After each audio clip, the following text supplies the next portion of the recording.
عليكم ورحمة الله وبركاته. مساء الورد والنور عليكم. لو أول مرة تشوفيني معاكي مطبخ رشا خمري، خشي اشتركي في القناة ودوسي لايك وشير عشان إن شاء الله يوصلك كل جديد.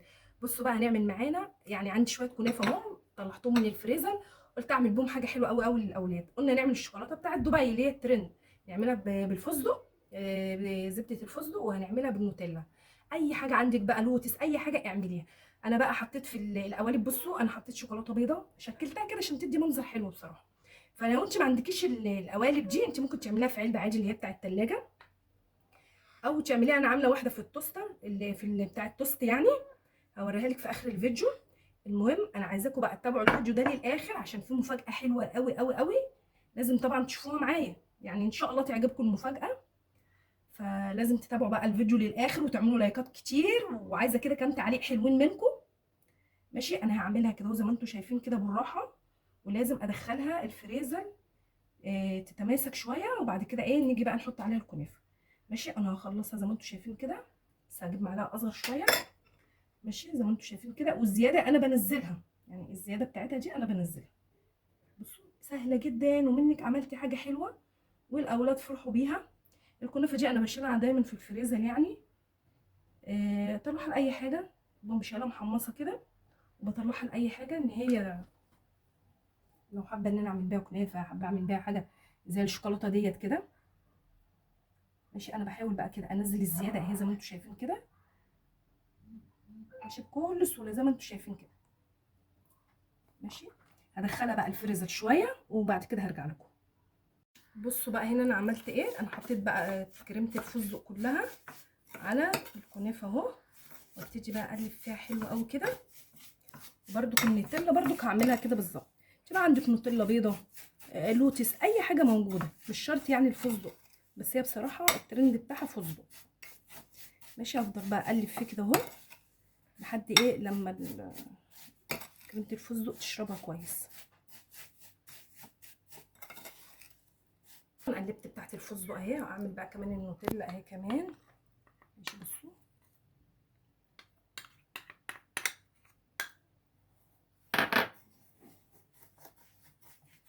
نشوف بقى الاختراع ده العيال هتقول ايه عليه. نجيبها كده. المهم برضو تبقى انكم متابعين لي للاخر، عشان ان شاء الله في مفاجاه حلوه قوي اخر الفيديو هوريها لكم، بس ان شاء الله تعجبكم. يعني تحفه. ماشي بصوا، قلبت اهو الشوكولاته. ماشي، هبتدي بقى اول حاجه اعمل اللي هي بالفستق. ماشي، هاخد كده كميه كده. الكميه بقى مش هتبقى كبيره قوي طبعا علشان خاطر طبقه الشوكولاته.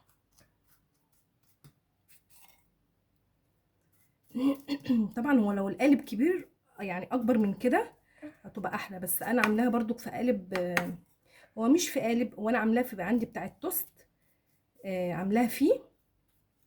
هي كبيره طبعا عشان تكفي، فهي بصراحه ربنا احلى يعني، عشان ما عنديش الا القوالب دي، والقوالب دي صغننه، آه يا دوبك هتاخد زي ما انتم شايفين كده حته صغنونه قوي. ماشي، هعمل برضو اللي بعده كمان بالشكل ده كده زي ما انتم شايفين. طبعا هعملهم كلهم كده. ماشي بصوا، انا عملتهم زي ما انتم شايفين كده. ببتدي بقى انزل الشوكولاته تاني بالراحه كده خالص. ماشي، ابتدي ان انا اهزها كده بالراحه زي ما انتم شايفين كده. بصوا بتتعمل لوحدها طبعا. خلي بالك عشان ما تطلعش منك بره. ماشي، اداني بقى اعمل فيها كده اهو زي ما انتم شايفين كده، واجيب معلقه صغنونه شويه عشان اعرف امشيها بالراحه كده. اوكي،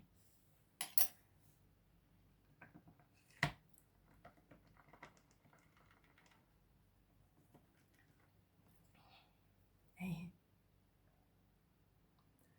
بصوا طبعا انا هخلص، اول ما اخلصها بروح مدخلاها على طول على الفريزر تقعد شويه، وهطلعها قبل ما اقلبها بقى هجيبها لكم. بقى الشوكولاته خلصت معايا ازاي، بصوا شكلها عامل ازاي، تحفه. بصوا كمان فرع الشجره ده حلو قوي. ومعايا بقى المفاجاه اللي قلت لكم عليها، استاذه سيلا. يلا عاملين ايه؟ يلا بصي هنا، بصي عند ساره اللي هم عاملين ايه؟ مين هيدوق شوكولاته ماما؟ يلا يلا خدي دوقي. الله، بصوا الجمال، دي بقى محشيه بالنوتيلا. بصوا، وهكسر لكم كمان طبعا اي واحده من دي. بصوا القلوب شكلها حلو ازاي، بصوا عامله ازاي، شكلها تحفه. ماشي، اما بندوق حاجه حلوه بنقول ايه؟ يس ماما. يلا بصي عند ساره، بصي عند ساره، ايه رايك في طعمها؟ ها دوقي يلا، ايه رايك؟ يلا نقول ايه بقى؟ يلا قولي لساره هنا، قولي لساره هنا. ليه زعلانه من ساره؟ يلا يلا بصي لساره، قولي لها يس ماما. بصي هنا، بصي هنا، بصي عند ساره، يس ماما.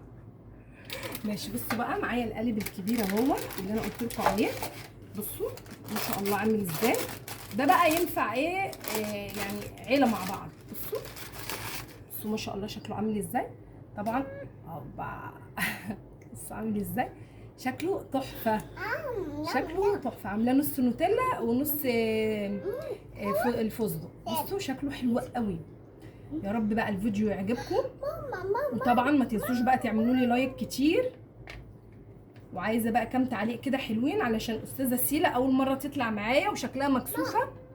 بصوا شكلها عامل ازاي. يلا خدي دوقي ماما، دوقي ماما، ايه رايك؟ طب قولي لساره يلا، يلا قولي لساره، قولي لساره يس ساره. يلا ان شاء الله انتظروني في فيديو جديد، واسيبكم في حفظ الله. وما تنسوش تخشوا على القناه مطبخ رشا غمري على اليوتيوب.